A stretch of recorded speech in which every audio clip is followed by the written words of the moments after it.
ذرا سمجھے آپ.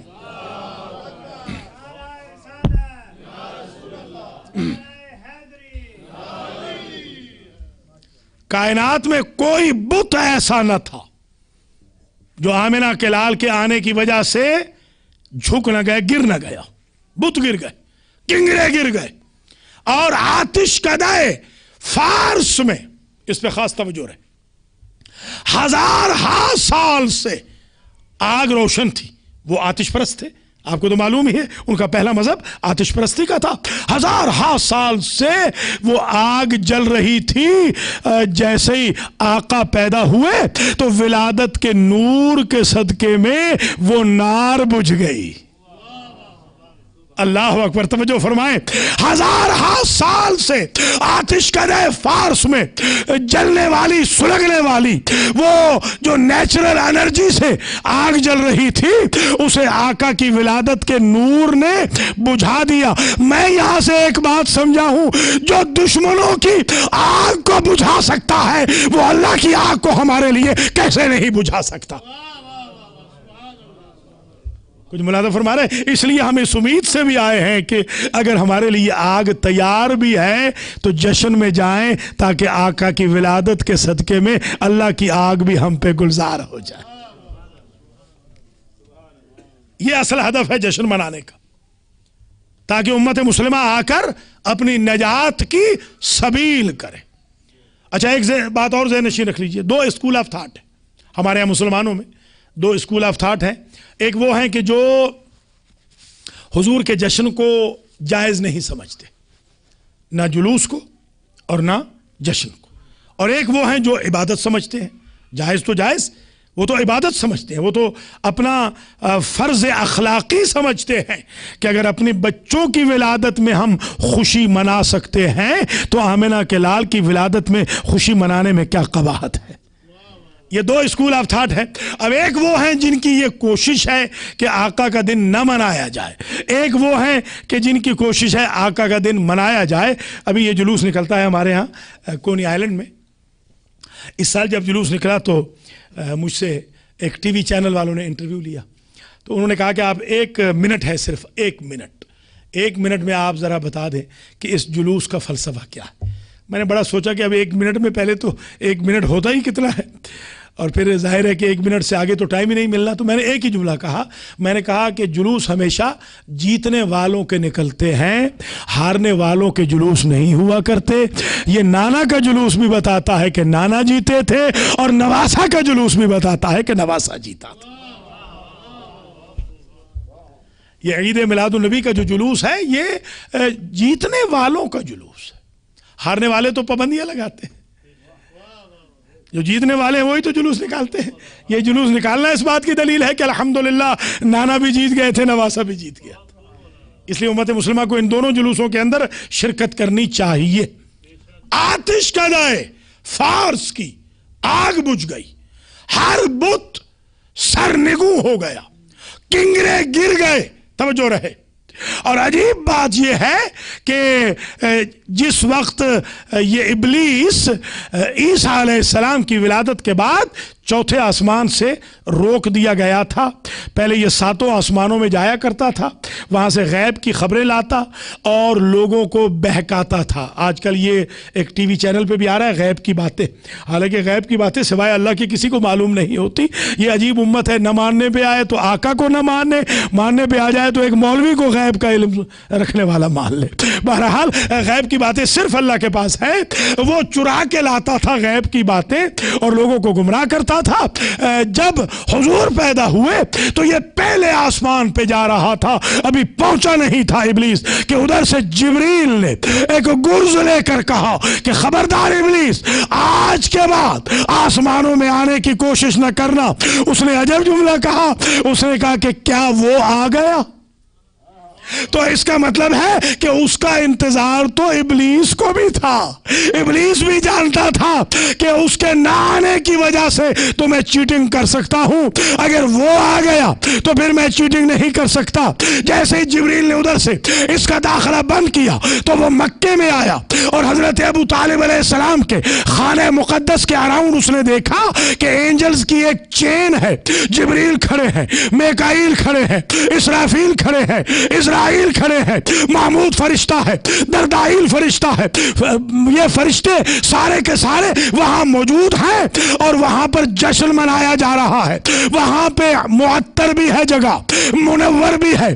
ایسے لگتا ہے ابو طالب کے گھر سے نور ساطع ہوتا ہے اور عرش تک جاتا ہے، عرش سے نور اترتا ہے، ابو طالب کے گھر میں آتا ہے. ابلیس نے بھی وہاں آنے کی کوشش کی. یہ ابلیس کے اپنے الفاظ ہیں.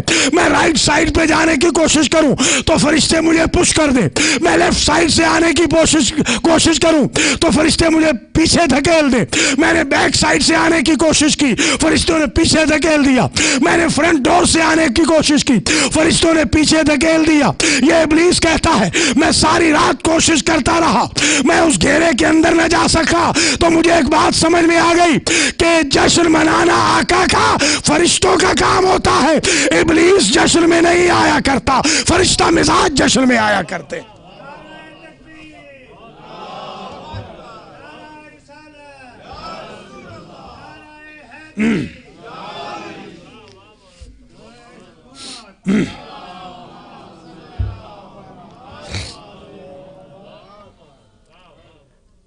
تو پتہ چلا کہ ابلیس نے بھی کوشش کی کہ وہ وہاں پہنچے جہاں آقا کی ولادت کا جشن ہو رہا تھا.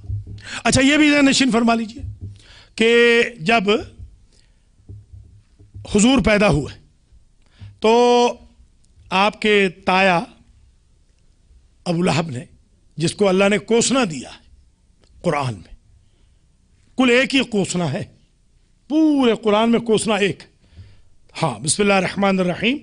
تبت یدا ابی لہب وتب ما اغنى عنه ماله وما كسب سيصلى نارا ذات لهب وامرأته حمالة الحطب في جيدها حبل من مسد.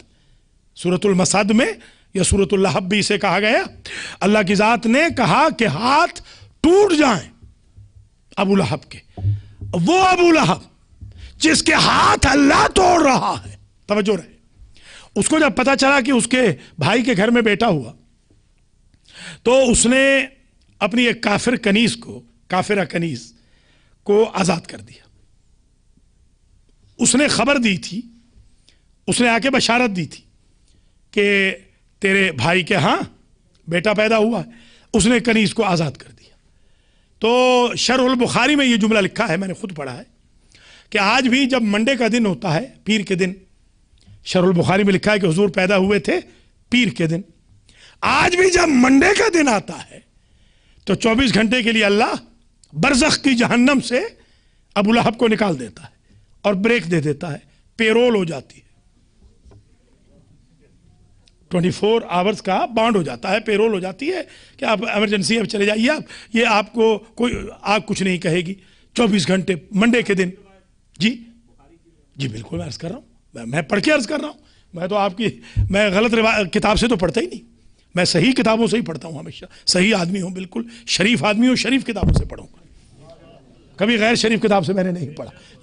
یہ شریف کتاب میں لکھا ہے، صحیح کتاب میں لکھا ہوا ہے، شرح میں باقاعدہ ڈیٹیل سے یہ روایت لکھی ہوئی، کافرہ کنیز کا نام تک لکھا ہوا ہے. میں نے اپنے آرٹیکلز میں لکھا ہے، میں نے اپنی کتاب میں بھی لکھا ہے جو سیرت الرسول ہے. تو جملہ سمجھیے گا، آج بھی جب منڈے کا دن ہوتا ہے، پیر کا دن، تو اللہ 24 گھنٹے کے لیے ابو لہب کو جہنم سے چھٹی دے دیتا ہے کہ اے جہنم میں جلنے والے میرے دشمن، میرے حبیب کے دشمن، میرے دین کی اینٹ سے اینٹ بجانے والے وقت کے فرعون، تمہارے لیے بھی اجازت ہے کہ تم 24 گھنٹے جاؤ، ریلیکس ہو جاؤ.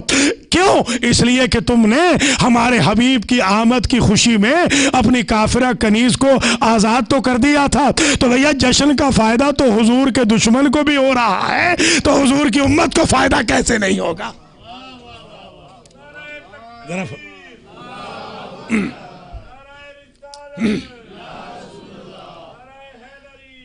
یا علی یا علی تو ذرا ملاحظہ فرمائیں، گویا دوسرے لفظوں میں یہ بھی بتا دوں کہ خوش تو ہوا نا، وہ نبی نہیں سمجھتا، رسول نہیں سمجھتا، ابو لہب معصوم نہیں سمجھتا، مگر خوش تو ہوا نا، بھتیجا سمجھ کے صحیح۔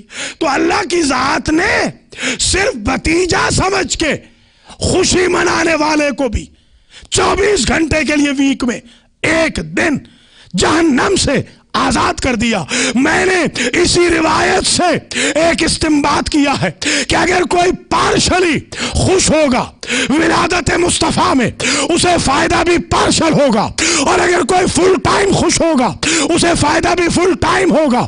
اگر وہ شخص جو نبی نہیں سمجھتا، رسول نہیں سمجھتا، معصوم نہیں سمجھتا، انفیلیبل نہیں سمجھتا، نمائندہ حق نہیں سمجھتا، صرف اپنی رشتہ داری کی وجہ سے ایک ایکشن کر لے، تو جب وہ جنت سے جہنم سے بچ جاتا ہے 24 گھنٹے کے لیے، ہم تو نبی بھی سمجھتے ہیں، رسول بھی سمجھتے ہیں، آقا بھی سمجھتے ہیں، شافع محشر بھی سمجھتے ہیں، استاد ساقی کوثر بھی سمجھتے ہیں، جد الحسن والحسین بھی سمجھتے ہیں، استاد علی بھی سمجھتے ہیں، فاطمہ جیسی بیٹی کا بابا بھی سمجھتے ہیں، اور ہم ایمان کا کعبہ بھی سمجھتے ہیں، ہم علت غائے کون و مکان بھی سمجھتے ہیں۔ اگر اسے ایک ایکشن کی وجہ سے 24 گھنٹے ونس آ ویک چھوٹ مل رہی ہے، تو جب ہماری زندگی کا اوڑھنا بچھونا ہی عشق مصطفیٰ ہے، تو جہنم کی مجال کیا ہے ہمارے بدن کے قریب آ سکے۔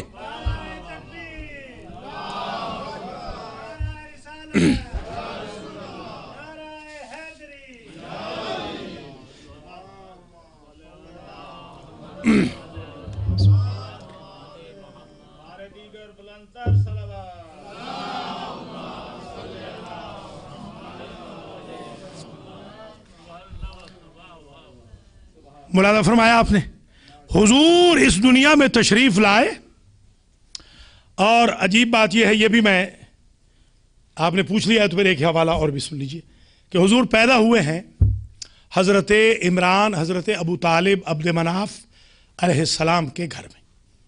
یہ حقیقت ہے، اور یہ الحمدللہ پروف کیا ہے باقاعدہ اس کو ہم نے، کہ حضور جب آئے ہیں تو وہ حجرہ جو تھا، جس حجرے میں حضور پیدا ہوئے، وہ حجرہ حضرت ابو طالب علیہ السلام کا تھا، کیونکہ یہ گھر تھا، باقاعدہ حجرے تھے۔ وہ جگہ آج بھی موجود ہے، مولد رسول آج بھی موجود ہے، اللہ آپ کو لے جائے حج پہ آپ جا کے دیکھیں، خانہ کعبہ کے بالکل سامنے ہے مولد رسول، اس کو آج کل مکتبۃ المکہ کے نام سے، مکہ لائبریری اس کو بنا دیا گیا ہے۔ یہ واحد لائبریری ہے جو کبھی کھلتی نہیں ہے۔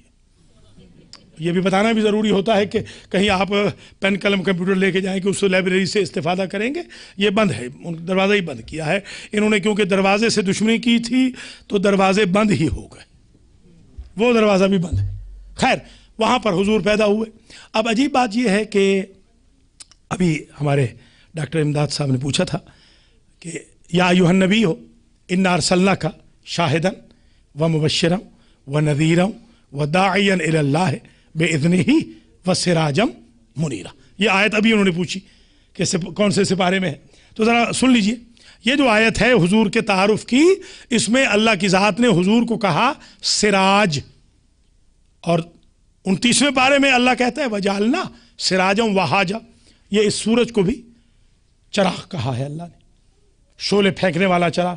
حضور کو کہا منیر چراغ، نور بانٹنے والا چراغ۔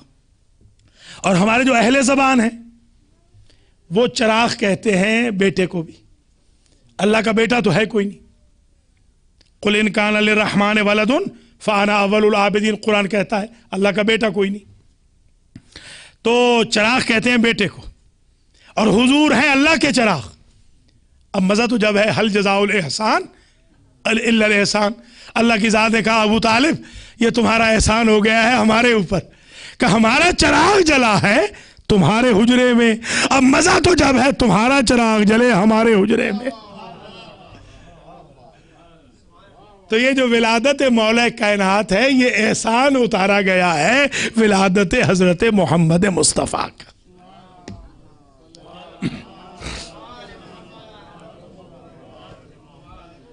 اب ایک مرحلہ اور ہوتا ہے، بس میں سم اپ کروں، ایک مرحلہ اور یہ ہوتا ہے کہ نام رکھنا ہوتا ہے۔ بچہ پیدا ہوا تو بچے کا نام رکھنا ہے، اور نام رکھتا ہے جو بزرگ ہو، اگر دادا موجود ہو تو چچا کی باری نہیں آتی، نانا ہو تو ماموں کی باری نہیں آتی. مگر یہاں عجیب اتفاق ہوا کہ حضور کے دادا حضرت عبد المطلب علیہ السلام نے بلایا ابو طالب علیہ السلام کو اور آ کر کہا کہ یا عمران سم ابن اخیک، اپنے بھتیجے کا نام تو رکھ. اب میں آپ سے پوچھتا ہوں کہ عبد المطلب نہیں رکھ سکتے تھے نام؟ اصولاً رکھنا تو ان کو چاہیے تھا. یہ کیا ہے؟ ہر مورخ نے لکھا ہے یہ جملہ، کسی نے انکار نہیں کیا، کسی نے نہیں کہا کہ عبد المطلب نے نام رکھا. سب نے یہی کہا کہ ابو طالب کو بلایا اور کہا اپنے بھتیجے کا نام تو رکھ. اور حضرت ابو طالب علیہ السلام نے برجستہ کہا سمیتہ محمدا، میں نے اس کا نام محمد رکھ دیا. رکھوں گا نہیں، رکھوں گا وہ کہتا ہے جسے سوچنا ہو. میں نے رکھ دیا اس کا نام محمد. اب یہ اتفاق سے ہمارے یہ شاہ جی کے عزیز بھی لگتے ہیں، وہ بھی وٹنس ہیں ٹورنٹو میں. ابھی حال ہی میں نے ایک ہندو خاتون کو کلمہ پڑھایا، وہ اتفاق سے موجود تھے، درود و سلام کی بارش میں الحمدللہ کلمہ پڑھایا اور محب اہل بیت بنایا. تو وہاں پر جب میں نے کلمہ پڑھایا تو میں نے کہا جب محمد الرسول اللہ آپ کہہ لیں گی تو آپ مسلمان ہو جائیں گی. تو لا الہ الا اللہ محمد الرسول اللہ ہے کلمۃ الاسلام، اس سے انسان مسلمان ہو جاتا ہے. جیسے محمد الرسول اللہ کہا مسلمان ہو. ہمارے امام جعفر صادق علیہ السلام کا بھی قول ہے من قال لا الہ الا اللہ محمد الرسول اللہ فہو مسلم، جو لا الہ الا اللہ محمد الرسول اللہ کہہ دے وہ مسلمان ہے. ہمارے کبھی برادران اہل سنت والجماعت نے کہا کہ ہمیں تو آج پتہ چلا کہ آپ کے ہاں بھی یہی کلمہ ہے. میں نے کہا بھائی کلمہ ہمارا یہی ہے، بالکل یہی کلمہ ہے، تو پھر آگے آپ کیا بڑھاتے ہیں؟ علی ولی اللہ. میں نے کہا وہ کلمۃ الایمان ہے، وہ کلمۃ الاسلام نہیں ہے، وہ کلمۃ الایمان ہے. کلمۃ الاسلام ہمارا بالکل یہی ہے، لا الہ الا اللہ محمد الرسول اللہ. تو جس نے بھی لا الہ الا اللہ محمد الرسول اللہ کہا وہ ہو گیا مسلمان. اب یہ ہندو عورت مسلمان ہو گئی. ابھی 2 اور مرغے ہیں جو اب آ رہے ہیں، دو کرسچن ہیں، اور انشاءاللہ یہ زہری صاحب کے سامنے ہی ان کو میں کلمہ پڑھاؤں گا اگلے اتوار کو. دونوں کو بلایا ہے الحمدللہ، وائٹ ہیں گورے ہیں، ان کو بھی یہی کہنا ہے کہ لا الہ الا اللہ محمد الرسول اللہ. اب عجیب بات یہ ہے کہ آپ 1433 ہجری میں محمد الرسول اللہ کا کلمہ پڑھا کر کافر کو مسلمان بنا لیتے ہیں.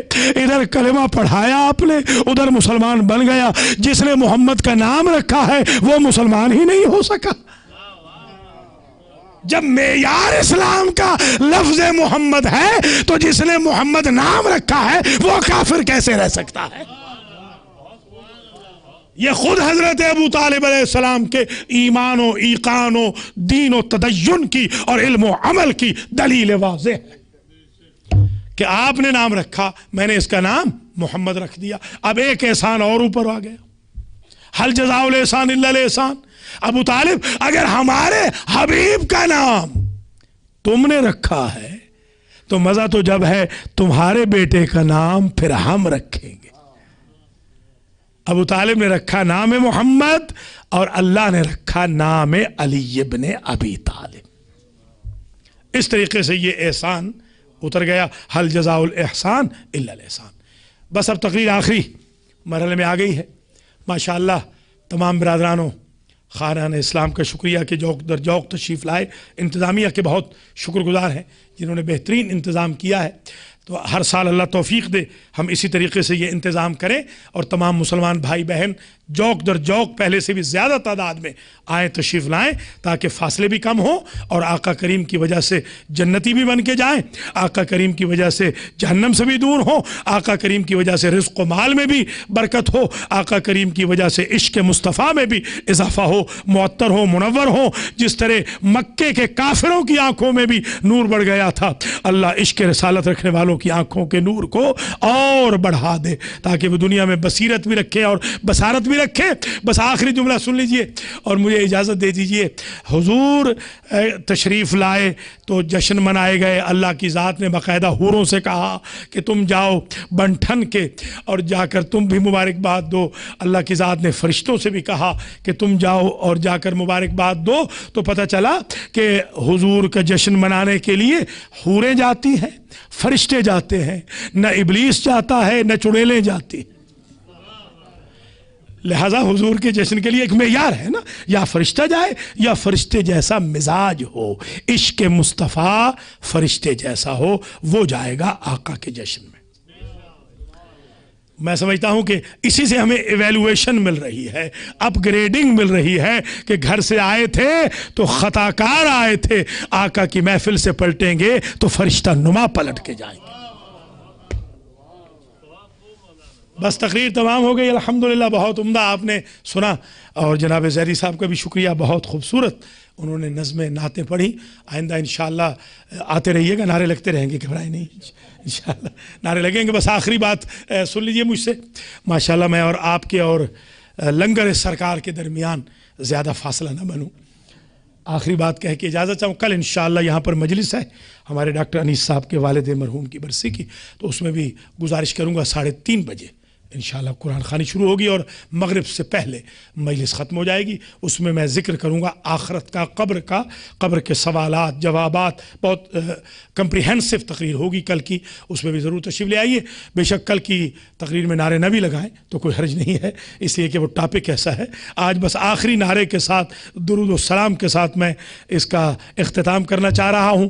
دیکھیے حضرت محمد مصطفیٰ صلی اللہ علیہ وآلہ وسلم پیدا ہوئے حضرت ابو طالب کے گھر میں، یہ بات طے ہو گئی، اور حضرت علی پیدا ہوئے اللہ کے گھر میں۔